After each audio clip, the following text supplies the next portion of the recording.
नमस्कार मैत्रिणींनो, सोप्या घरगुती रेसिपीमध्ये तुमचे खूप मनापासून स्वागत। आज आपण करणार आहे साबुदाण्याची खिचडी। त्यासाठी हे भिजवलेले साबुदाणे मी 2 वाट्या घेतलेले आहेत। हा साबुदाणा मी रात्रभर भिजत ठेवलेला, त्यामुळे तो बघा कसा छान भिजलेला आहे। ज्या वाटीने आता हा भिजलेला साबुदाणा मोजला त्याच वाटीने 1 वाटी हे शेंगदाण्याचं कूट आहे। हे कूट आपण आता ह्या साबुदाण्यामध्ये टाकून घेऊया आणि त्यात टाकणार आहे 1 चमचा साखर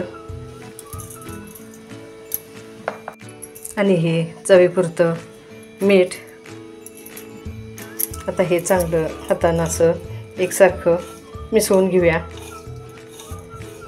म्हणजे हे साबुदाण्याला चांगलं लागलं जातं। बघा, हे चांगलं मिसळून झाल्यानंतर ह्या खिचडीची फोडणी कशी करायची ते बघूया।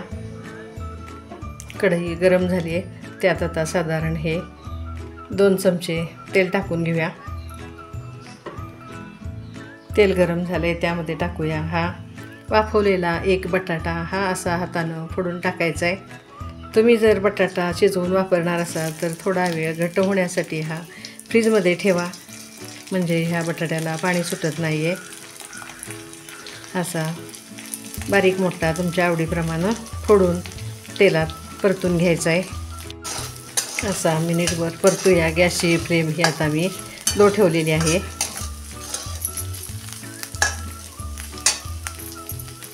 परतत असतानाच त्यामध्ये आज मी हिरवी मिरची वापरणार नाही आहे, त्याऐवजी ही मिरची पावडर टाकून घेते। मिरची पावडरच्या तिखटानुसार तुम्ही ती कमी जास्त करा। ही अर्धा चमचा मी मिरची पावडर टाकून घेतली।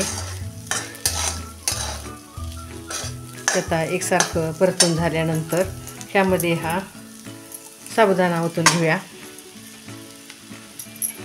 आणि चांगली मऊ होईपर्यंत ही खिचडी आपण अशी परतून घेऊया। आज ही खिचडी आपण ब्राह्मणी पद्धतीने वाफवलेल्या म्हणजे उकडलेल्या बटाट्याची करतोय। हे आता साबुदाणा मऊ होईपर्यंत एकसारखं परतत राहूया।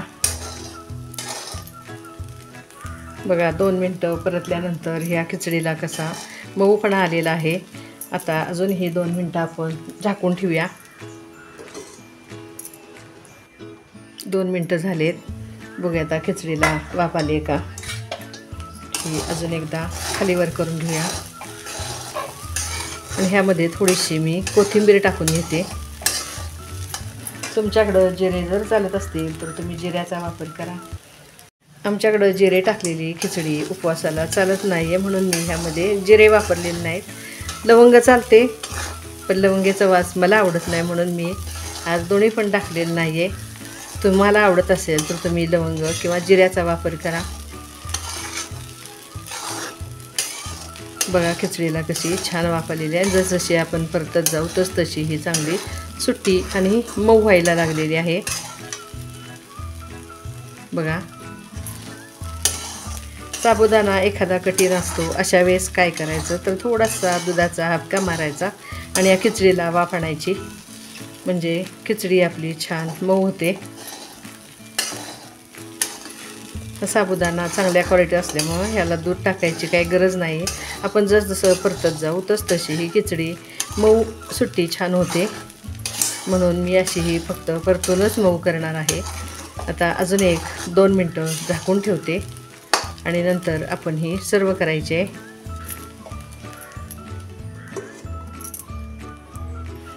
अजून एकदा परतून घेऊया आणि हे आपण सर्व करूया।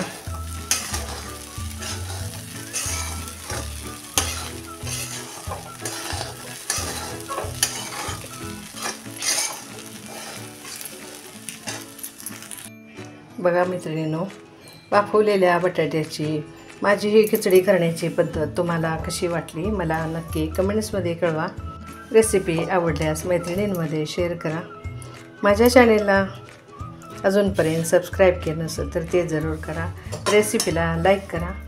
खिचडीची ही साधी सोपी रेसिपी नक्की ट्राय करा। बघा मैत्रिणींनो, अशी ही आपली मऊ सुटसुटीत वाफवलेल्या बटाट्याची खिचडी तयार झाली आहे। ही आता खोबरं कोथिंबीरीनं गार्निश करूया। अशाच वेगवेगळ्या आणि घरगुती रेसिपी घेऊन आपण भेटतच असतो. घरचंच खा, निरोगी राहा.